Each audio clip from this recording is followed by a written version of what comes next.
Bar council of Tripura নির্বাচন হতে চলেছে আগামী 14 ফেব্রুয়ারি সকাল 9টা থেকে বিকেল 4টা পর্যন্ত চলবে ভোট গ্রহণ পর্ব।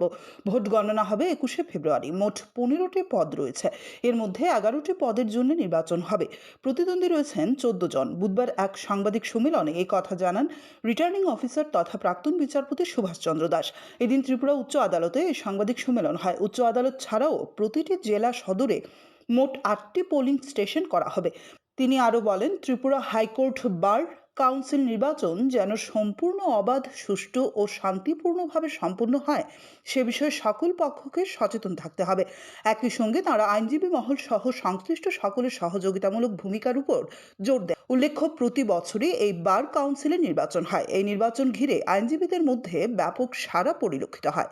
আসন্ন বার কাউন্সিলের ইলেকশন 2026 সেটা হবে 14 তারিখে। বার কাউন্সিলের ইলেকশন হবে সকাল 9টা থেকে বিকেল 4টা পর্যন্ত ভোট হবে।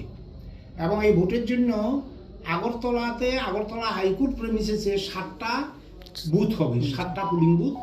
এবং আগরতলার বাইরে মোট 8টা পুলিং বুথ হবে বিভিন্ন ডিস্ট্রিক্ট হেডকোয়ার্টার বা সাব ডিভিশন হেডকোয়ার্টারে, যেখানে 20-র অধিক ভোটার আছে। সেখানে মোট 8টা সেন্টারে ভোট হবে। আর সবচেয়ে ইম্পর্টেন্ট হলো এই ভোটে যারা ভোট দেবে, যে লয়ারদের নাম আমাদের ভোটার লিস্টে, ফাইনালি পাবলিশ ভোটার লিস্টে রয়েছে, প্রত্যেক ভোটারকে ফার্স্ট প্রেফারেন্স ভোট, এটা প্রেফারেন্সিয়াল ভোট, এটা কিন্তু নর্মাল ভোট নয়, নর্মাল পদ্ধতির ভোট নয়, প্রেফারেন্সিয়াল ভোট যে হেতু প্রত্যেক ভোটারকে ফার্স্ট প্রেফারেন্স ভোট দিতেই হবে। এবং ফার্স্ট প্রেফারেন্স ভোট যদি না দেয় তাহলে এই ব্যালট পেপারটা বাতিল হবে। আর ফার্স্ট প্রেফারেন্স ভোট একজনকেই দিতে হবে, এটা দুইজনকে দেওয়া বা একের অধিক দেওয়া চলবে না।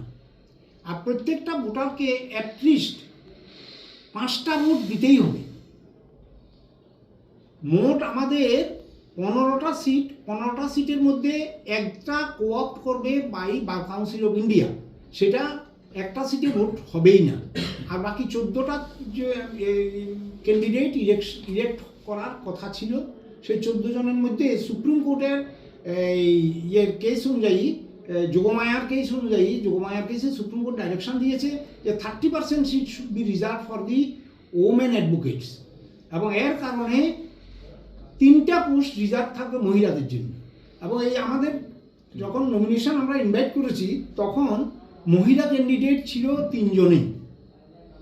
ফলে এই 3 জন মহিলা ক্যান্ডিডেট এই 3টা রিজার্ভ পজিশন অকুপাই করে ফেলেছে। That has been already approve by the high power election committee appointed by the supreme court. তো সুতরাং আমাদের এখানে ভোট হচ্ছে 11টা পোস্টের জন্য ত্রিপুরা বার কাউন্সিলে। আউট অফ 15, 11টার জন্য ভোট হচ্ছে। 11টার জন্য ক্যান্ডিডেট হলো মোট 14 জন। এই 14 জনের মধ্যেই 11 জনকে ইলেক্ট করবে লয়াররা তাদের প্রেফারেন্সিয়াল ভোট দিয়ে।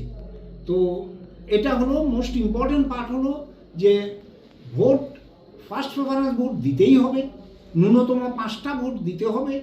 এবং ভোটটা কাস্ট করবে ইন্ডিয়ান ইন্টারন্যাশনাল নিউমেরিক্যালসে, অর্থাৎ 1, 2, 3 এরকমভাবে।